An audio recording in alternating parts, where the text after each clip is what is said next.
Thank you very much, Mr. President. Ladies and gentlemen, good evening. Assalamu alaikum. Lovely to see you all here tonight. We are having a very entertaining night, are we not, with some very interesting things being said from the other side of the house tonight. Let me begin by saying, as a Muslim, as a representative of Islam, I would consider myself an ambassador for Islam, a believer in Islam, a follower of Islam and its Prophet. So, in that capacity, let me begin by apologizing to Anne-Marie for the Bali bombings. I apologize for the role of my religion and me and my people, for the killing of Theo van Gogh, for 7/7.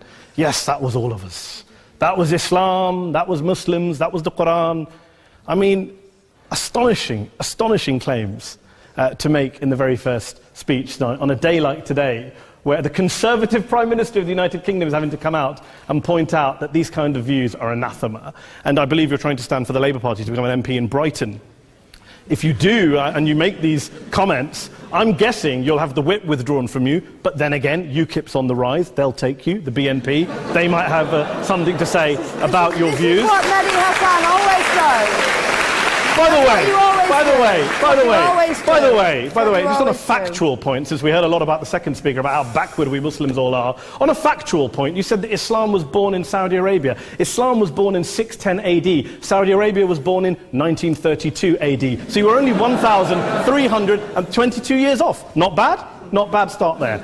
Talking of maths, by the way, a man named Al-Khawarizmi was one of the greatest mathematicians of all time, a Muslim, worked in the golden age of Islam.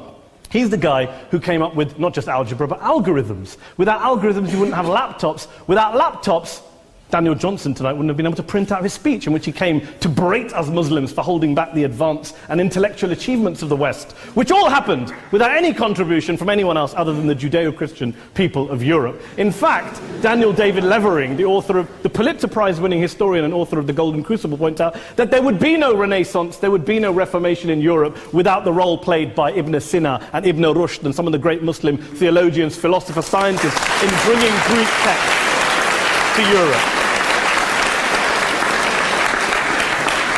As for this being our university, I will leave that to the imagination as to who is our and who is there. I studied here too. An astonishing set of speeches so far making this case tonight. A mixture of just cherry-picked quotes, facts and figures, self-serving, selective, a farrago of distortions, misrepresentations, misinterpretations, misquotations. Daniel talked about my article in the New Statesman, which got me a lot of flack, where I talked about the anti-Semitism that is prevalent in some parts of the Muslim community, which indeed it is. Of course, I didn't say in that piece that it was caused by the religion of Islam. In fact, modern anti-Semitism in the Middle East was imported from, finish the sentence, Christian, Judeo-Christian Europe, where I believe some certainly bad things happened to the Jewish people. In fact, Tom Friedman, Jewish-American columnist in the New York Times, told me in this very chamber last week that he believed, had Muslims been running Europe in the 1940s, 6 million extra Jews would still be alive today. So I'm not going to take lessons in anti-Semitism from someone who's here to defend the Judeo-Christian values of a continent that murdered 6 million Jews. Moving swiftly on. Yes. Absolutely. Well, I'm about to make that point. No, I'm about to make that point. You're right. I agree with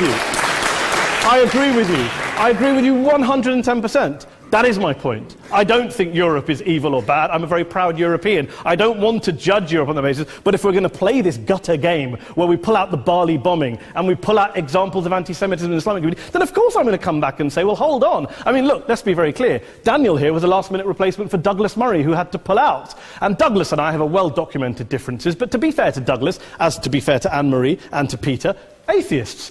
Atheists see all religions as evil, violent, threatening. What the problem I have with Daniel's speech is that Daniel comes here to run this robust defense of Christianity, forgetting that his fellow Christians, people who said they were acting in the name of Jesus, gave us the Crusades, the Spanish Inquisition, the anti-Jewish pogroms, European colonialism in Africa and Asia, the Lord's Resistance Army in Uganda, not to mention countless arson and bomb attacks on abortion clinics in the United States of America to this very day. I would like a little bit of humility from Daniel first before he begins lecturing other communities and other faiths on violence, terror and intolerance.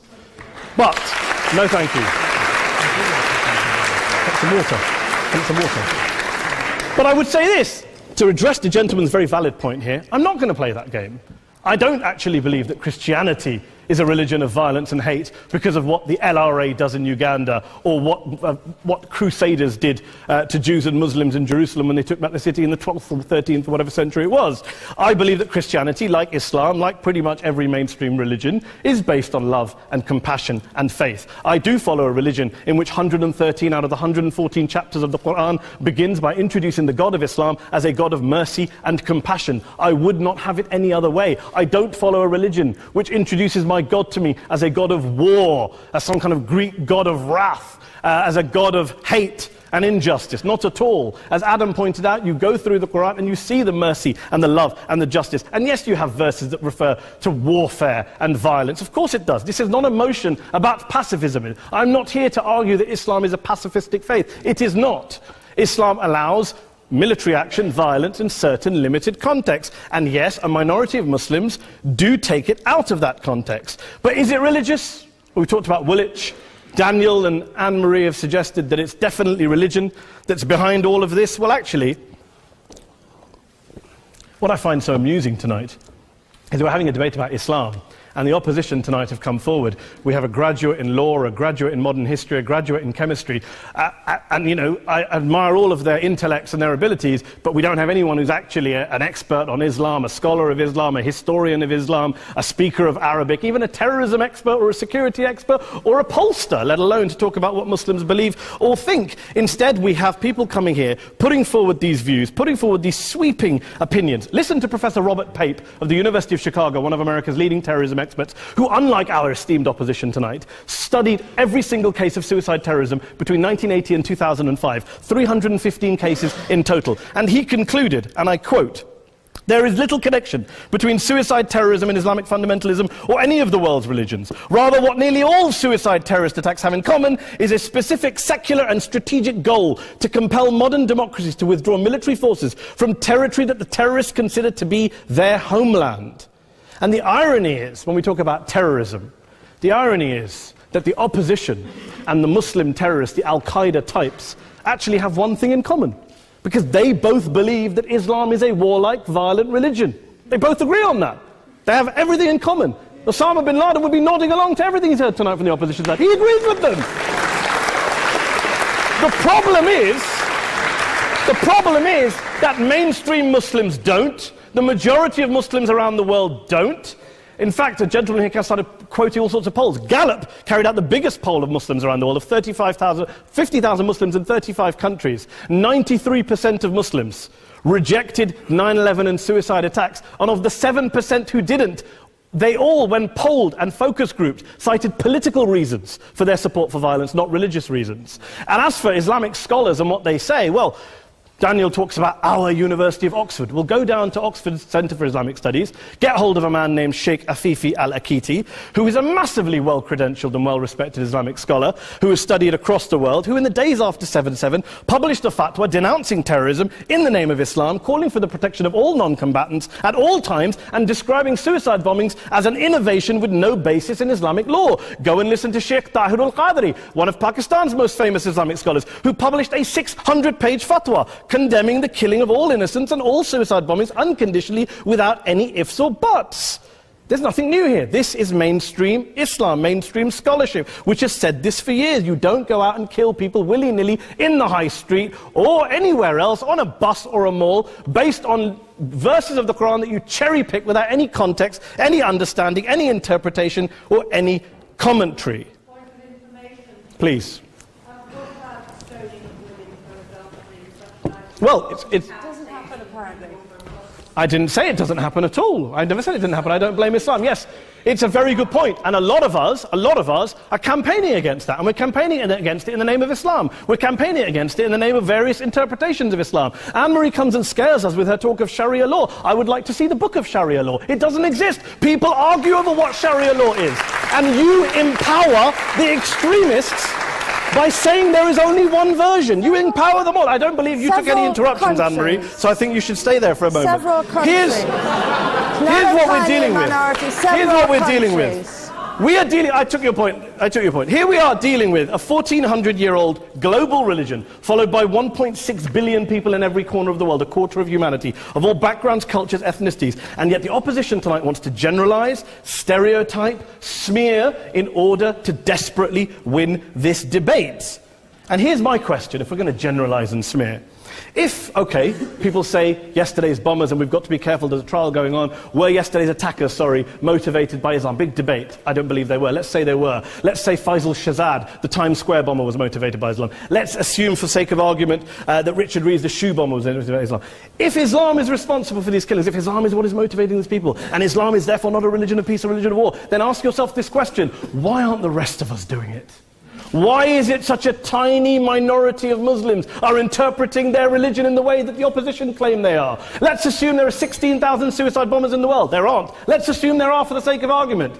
That's 0.001% of the Muslim population globally. What about the other 99.99% of Muslims who the opposition tonight either ignore or smear? The reality is that the rest of us aren't blowing ourselves up tonight. The reality is that the opposition came here tonight not worried about the fact that me and Adam might pull open our jackets and blow ourselves up tonight because we're followers of a warlike warrior religion which wants to take over Europe and Daniel's university. The issue is this. The issue is this.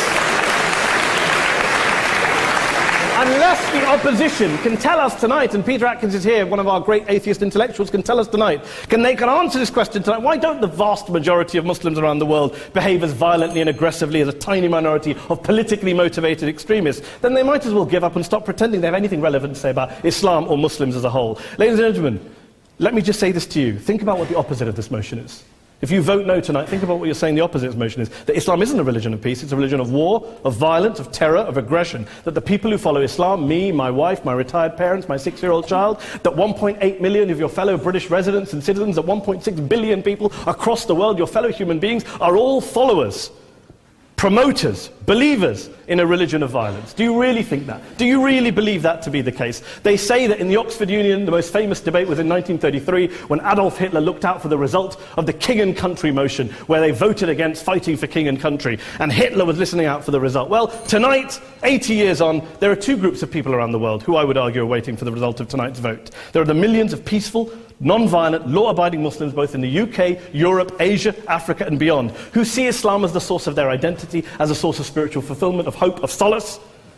And there are the phobes, the haters, the bigots out there who want to push the clash of civilizations, who want to divide all of us into them and us and ours and their.